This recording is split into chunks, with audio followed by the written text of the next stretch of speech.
नमस्कार, म उमाशंकर शाह, म नेपालको कलाकार अनि हाल त्रिभुवन विश्वविद्यालय म सह-प्राध्यापक छु ललित कला केन्द्रीय विभागमा।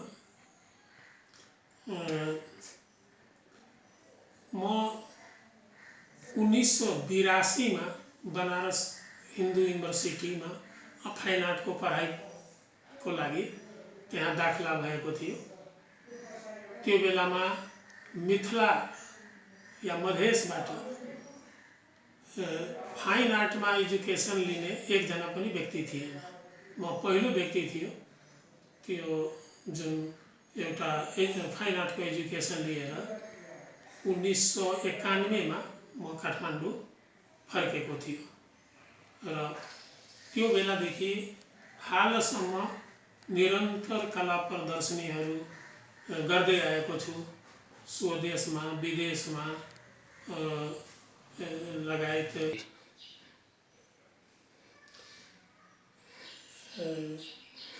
अध्ययनपछि म स्वदेश लगायत विभिन्न कन्ट्रीहरूमा मैथिली कला हजुर सर मैथिली सांस्कृतिकमा आधारित कलाकृतिहरू प्रदर्शित गर्दै आएको छु र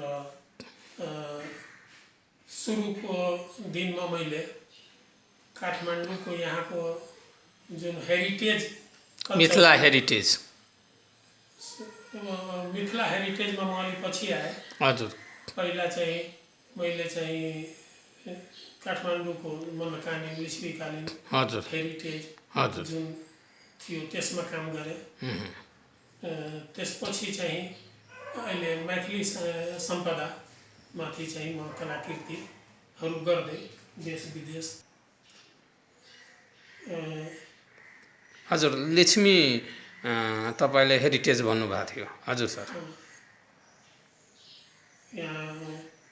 त्यसपछि मैले चाहिँ मैथिली सांस्कृतिक जो हो मैथिली सम्पदा त्यसमा काम गरेँ र अहिले पनि अब म चाहिँ मैथिली तपाईको एग्रिकल्चर हेरिटेज ओके त्यसमा नयाँ सोचहरू एक्सपेरिमेन्टहरू गर्दैछु र अब कमिङ आउने सोहरूमा त्यसको झलक देख्नेछ। सर तपाईले भन्नुभयो कि बनारसबाट आज होइन वर्षौं पुरानोको कुरा हो। त्यसमा त के कतिको कठिनाइ हाल्यो जहाँ हामी तराईको मान्छे पढ्न धेरै गाह्रो हुन्छ त्यसमा पनि तपाईँ बनारस जानुभयो त त्यहाँ बनारस जाँदा तपाईले के कतिको कठिनाइहरू महसुस फिल गर्नुभयो? धेरै नै कठिनाइ हो। आजसम्म मैले चाहिँ कुनै पनि मिडियामा बोलेको छैन किनभने हाम्रो तराईतिर अलिकति दयनीय अवस्थामा पिपुलहरू थियो, कृषिमा आधारित फ्यामिलीहरू थियो र त्यहाँ त्यो फ्यामिलीहरू त बनारस पढाउने भनेर कहिले सोचेको पनि थिएन। छिटै नै हाई स्कुल गर्ने त्यसपछि कुनै जागिर गर्ने त्यो सोचबाट प्रत्येक परिवारहरू गुज्रिरहेको थियो अनि मेरो गाउँ पनि त्यस्तै थियो। तर कता कता मेरो इन्ट्रेस्ट थिएन। म इन्टर पछि चाहिँ यो पत्ता लाग्यो मलाई कि यस कलाको पनि पढाइ हुन्छ यो ठाउँमा। अनि त्यसको लागि चाहिँ मैले बनारस रोजेँ र बनारस मलाई पढ्नु छ भनेर मैले घरमा चाहिँ त्यो कुरा गर्नै सकेन, आँटै थिएन हैन। अनि ल म काठमाडौँ जान्छु जागिर खोज्न अनि घरबाट 1000 रुपैयाँ लिएर म बनारसतिर गएको थियो। त्यहाँ चाहिँ 2 महिनापछि इन्ट्रान्सहरू दिँदै एडमिसन गर्दै फेरि म गाउँ आएको थियो। त्यसपछि त बनारसको बसाइ मेरो लगभग 8 वर्ष थियो। 8 वर्ष म कमाउँदै आफै कमाउँदै र पढ्दै गरेको थियो। हजुरले अब गाउँको चर्चा गर्नुभयो। गाउँ त गाउँ नै हो। अब पहिला अब हजुरको कुन गाउँ होला यसो सानो स्पर्श गरिदिनु। तराईको कुन पार्ट र कुन गाउँ होला सरको घर? मेरो महोत्तरी जिल्लाको लोहारपट्टी गाविस थियो। हाल चाहिँ लोहारपट्टी नगरपालिका भएछ। म त्यही वार्ड नम्बर 3 मा मेरो जन्म भएको थियो र त्यही को हाई स्कुल, त्यहीबाट स्कुलिङ मेरो भएको थियो। पछि जलेश्वर हाई स्कुलबाट मैले 9th पछि 10th त्यहाँ गरेँ र 11-12 सीतामढीबाट, त्यसपछि म बनारसको यात्रा मेरो भयो। अनि हजुरले फाइन आर्ट गर्नुभयो। त फाइन आर्टमा आजको दिनमा हेर्दा मिथिला पेन्टिङ वर्ल्ड वाइड धेरै फेमस छ। त र जस्तो मिथिला पेन्टिङ फेमस छ, हजुरले मिथिला खानापिनको बारेमा पनि त हजुरले काम गर्दै हुन्छ। त्यसको बारेमा हजुरको के सोच छ? स्वाभाविक हो, मिथिला कल्चर चाहिँ अहिले संसारमा त्यसलाई चिनिराखेको छ र हरेक क्षेत्रको विज्ञहरूले यसमा लेखनहरू पनि भइरहेछ, किताबहरू आइरहेछ। अनि तपाईँको भारतको विद्वानहरूले पनि यसमा धेरै लेखन कार्यहरू अगाडि बढाइरहेछ। अनि त्यस्तै मेरो सोच आयो कि मैले चाहिँ म त एउटा कलाकार छु, राष्ट्रिय स्तर अन्तर्राष्ट्रिय स्तरमा मेरो नामहरू आइसकेछ र म आफ्नो सांस्कृतिकलाई, मैथिली कल्चरलाई संसारमा किन नचिनाउने। हजुर। अनि यो प्रयास म 2015-14 देखि सुरुवात गरेको थियो। त्यसको चाहिँ विभिन्न देशमा प्रदर्शनी पनि भएको छ। विभिन्न देशको म्युजियमहरूमा पनि यो कलाकृतिहरू सङ्ग्रह भएछ। र खासै मेरो मिथिला पेन्टिङ होइन, मिथिला पेन्टिङ मतलब मैथिली सांस्कृतिकमा आधारित मेरो मोडर्न पेन्टिङ। हजुर सर। होइन। अनि हजुरले यति गरिसक्नु भएको छ, तर मैले अहिले टेस्ट मिथिला भनेर एउटा एप पनि चलाइरहेको छु र यो एपबाट मैले खानालाई इन्टरनेसनल लेभलमा चिनाउने प्रयासमा छु।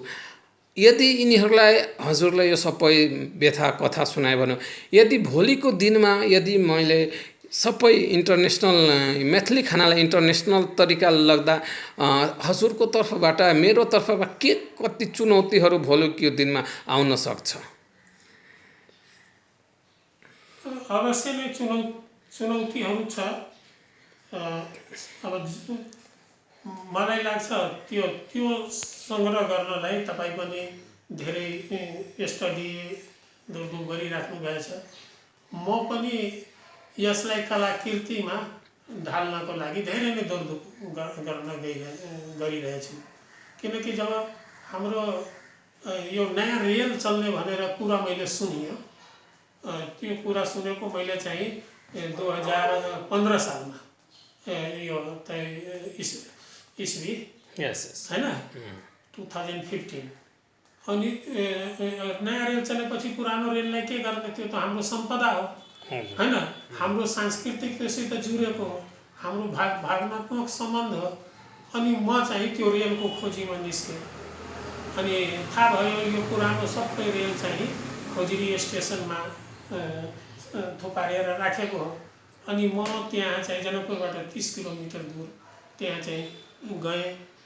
अनि त्यहाँ स्टडी गर्न सुरु गरेँ र त्यो सबै मलाई याद आउँदै गयो।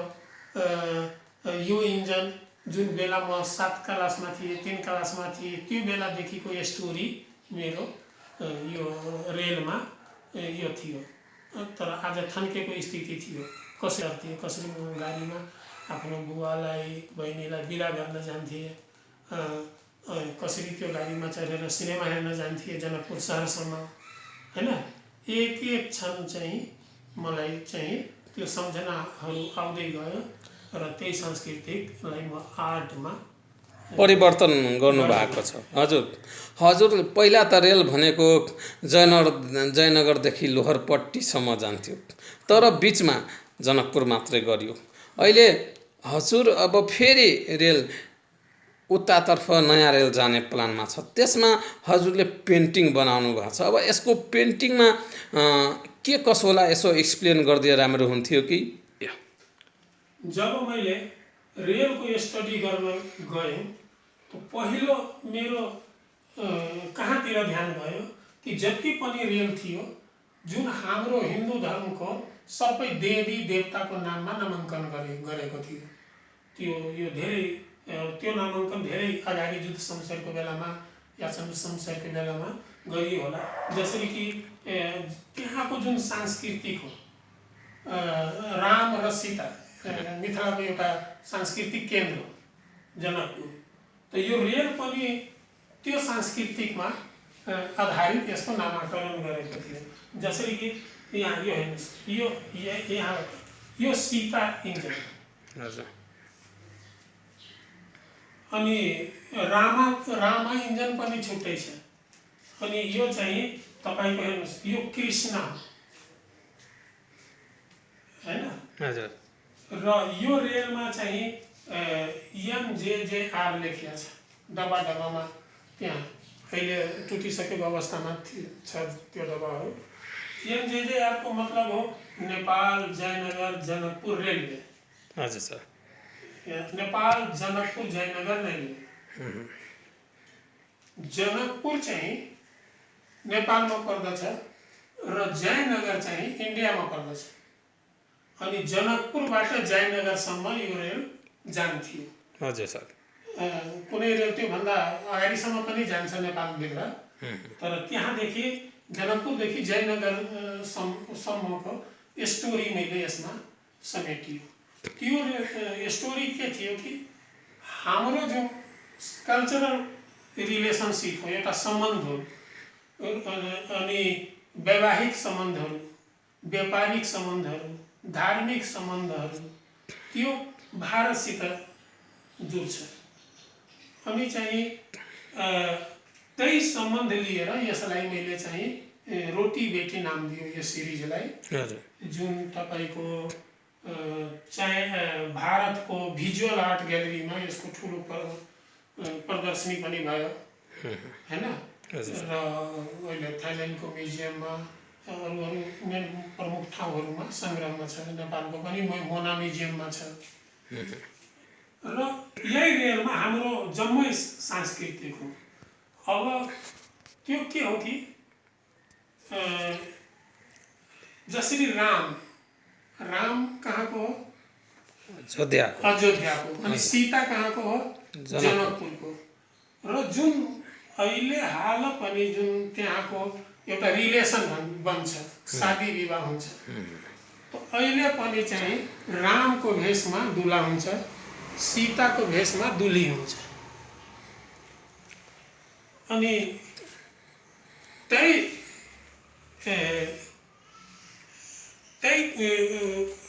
कुराहरूलाई लिएर मैले चाहिँ अब कुनै विवाह शादीको पनि शादी पछि कोही इन्डिया जान्छ दुल्ही, कोही इन्डियाको दुल्ही जनकपुरमा आउँछ, बिहा हुन्छ।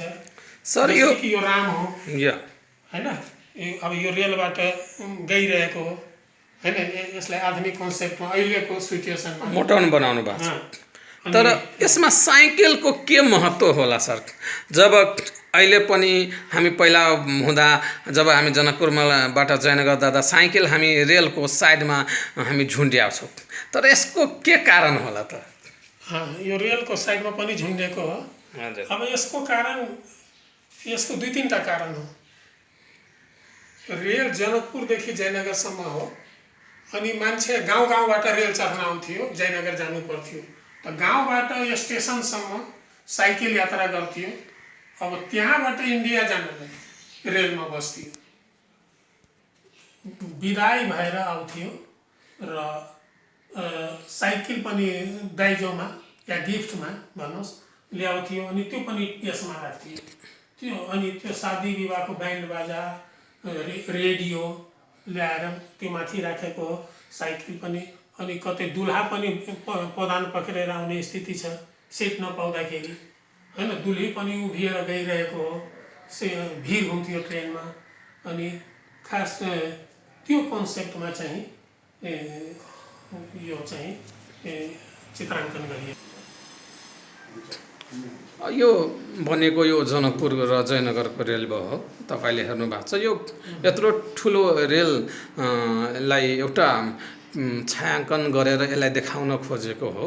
यो रामायण सिरिजमा आधारित कलाकृति हो र यसमा चाहिँ तपाईँको सीता विवाहदेखि लिएर सीताहरणदेखि लिएर राम रावण युद्धसम्मको दृश्य देखाइएको हो। अनि हाल चाहिँ रावणको भेषमा तराईमा रावण हाल पनि रावणको भेषमा तपाईँको ठुलो पुतला बनाएर दशहरामा विजयदशमीमा देखाउने गरिन्छ उसलाई जलाउने गरिन्छ। हजुर सर। अनि असत्यमाथि सत्यको विजय भनेर विजयदशमी मनाउँछ त्यो हो। अब यहाँ यो चाहिँ सीता अशोक वाटिकामा हो, रावण हरेर लगेको छ। अनि अब त्यस कारणले ठुलो युद्ध भएको थियो राम र रावणको बिचमा। अनि यता चाहिँ राम हो र यता चाहिँ रावण हो। हनुमान चाहिँ लक्ष्मण यहाँ लक्ष्मणलाई बाण लागेको छ अनि हनुमान चाहिँ माथिबाट त्यो मृत सञ्जीवनी त्यो पहाडै उठाएर ल्याएको दृश्य हो। र यो कला चाहिँ एकछिन प्रविधिमा बनेको र मैथिली शैलीलाई मैले चाहिँ खासै यो जुन अहिले भन्ने गरेको छ मिथिला पेन्टिङ, मैले मैथिली शैलीलाई आधुनिक टेक्नोलोजीमा यसलाई रूपान्तरित गरेको छु। हाम्रो जुन सांस्कृतिकको अलावा त्यहाँको तपाईँको एग्रिकल्चर हेरिटेजलाई एग्रिकल्चर सांस्कृतिकलाई पनि मैले नयाँ कन्सेप्टमा मैले चाहिँ ल्याउने अध्ययन गरिरहेछु। सर त यो के होला त? यसलाई सानो एउटा एक्सप्लेन गरिदिए राम्रो हुन्थ्यो कि। अब जसरी कि यो तराईको फर्सी हो। हजुर। अब फर्सी विभिन्न ठाउँको हुन्छ। हजुर। तर तराईको फर्सी म किनेर ल्याउँछु कि चाहिँ जनकपुर गएर ल्याउँछु। जसरी कि सिम भयो हैन, सिम कतै धेरै ठुलो हुन्छ कतै यो हुन्छ। अनि म तराईमै गएर जनकपुरको मार्केटबाट तराईको सिम किन्छु सानो हैन। अनि जसरी यो हेर्नुहोस्। अनि त्यस्तै विभिन्न किसिमको परवलको अहिले जसरी अब तपाईँ चितवनको परवल लिनुहोस् धेरै ठुलो साइज आउँछ। यो परवल जसरी कि मैले चाहिँ यो जनकपुरको परवल हो हैन, त्यो मिथिलाको परवल हो। त्यो किसिमले करेला त्यहाँ फल्ने जुन हुन्छ लोकल बारीहरूमा त्यो करेला मैले युज गरिएको छु। यो गोलो खुर्सानी हो हैन, जुन हामी यो फर्सीको सानो रूप हो हैन। यो स्टेप बाई स्टेप हो र यो व्याक्समा हो। यो जुन हो अहिले यो मोमको मैले बनाएको छु। अब यसलाई चाहिँ म मेटल कास्टिङ गरेर नयाँ किसिमले आर्ट कम्पोज गर्छु। यो अहिले पहिलो स्टेप मोममा हुन्छ, दोस्रो स्टेप मेटलमा जान्छ। यो पितलमा ताम्बामा र चाहिँ हामी आफ्नो जुन हाम्रो एग्रिकल्चर हेरिटेज हो हैन त्यसलाई म अगाडि संसारमा चिनाउन प्रयत्न गर्छु। मसिन हाम्रो आर्ट बनाउने यो एउटा टुल्स हो।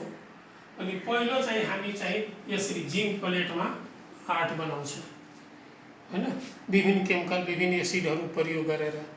त्यसपछि चाहिँ यसमा कलर फिलअप गर्छ र कलर फिलअप भएपछि यो मसिनमा यो प्लेटमाथि पेपर राखेर रोलर चलाउँदा यो त्यसको प्रिन्ट भएर निस्किन्छ। मैले यो प्लेटमा के भयो ओरिजिनल बुक निस्किन्छ।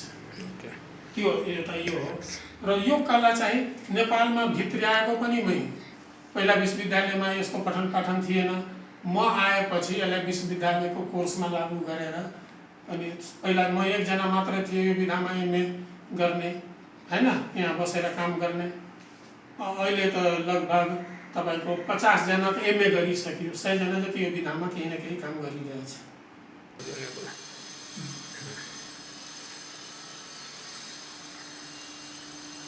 यो पनि रामायण सिरिज नै हो। यो रामायण सिरिज नै हो र यो तपाईँको लोक रामायण जुन कथामा आधारित हुन्छ र हाम्रो तराईमा जुन महिलाहरू घर भित्तामा जुन लेखिन्छ त्यसैलाई मैले एचिङ टेक्नोलोजीबाट त्यही आकारलाई लिएर यो आधुनिक टेक्नोलोजीमा आधुनिक शैलीमा मैले यसलाई रूपान्तरित गरेको हुन्छु। खुसी लाग्यो महेशजी, तपाईँले यहाँ आएर मैथिली सांस्कृतिकमा आधारित कलाकृतिहरूलाई यसरी उजागर गर्ने प्रयत्न गरिराख्नु भएछ। हाम्रो तर्फबाट स्टुडियोको तर्फबाट धेरै धेरै धन्यवाद छ र समूह तपाईँको दर्शकमा पनि हाम्रो नमस्कार छ।